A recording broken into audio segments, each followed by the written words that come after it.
בנימין נתניהו, אני רוצה לספר לך את סיפורו של מוחמד אבו אל-קומסאן, בן 32 מעזה.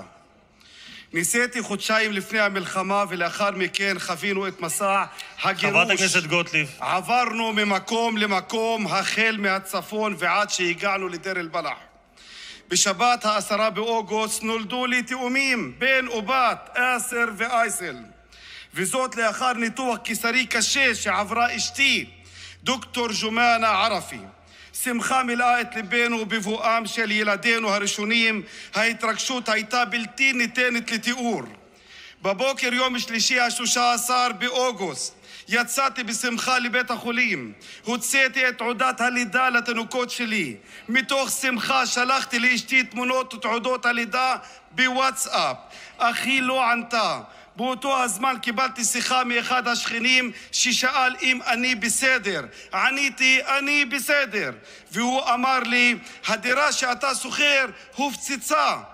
מהרתי וליבי פועם מפחד ודאגה לגורל משפחתי, עד שהגעתי לדלפק הקבלה של בית החולים, וחלק מהשכנים אמרו לי ברעד, הם בתוך מקפיאי המתים.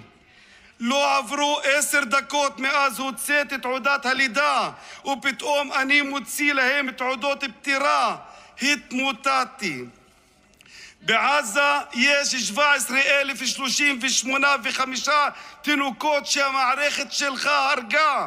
ביניהם 825 תינוקות מתחת לגיל שנה.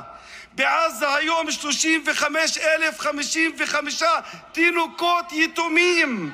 הדם של כולם ירדוף אותך, ואתה בעזות מצח תוהה על כך שאתה מואשם בבית הדין בהאג. בנימין נתניהו, חברי הכנסת, מהו החזון שלך? מה החזון שלך, תגיד לי? מזה 30 שנה אתה רוצח סדרתי של השלום. לא, עצור. רד מהדוכן מיד.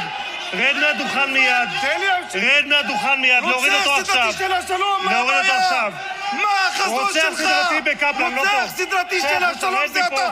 רד מהדוכן. רוצח סדרתי, רד מפה. רד מפה, חצוף.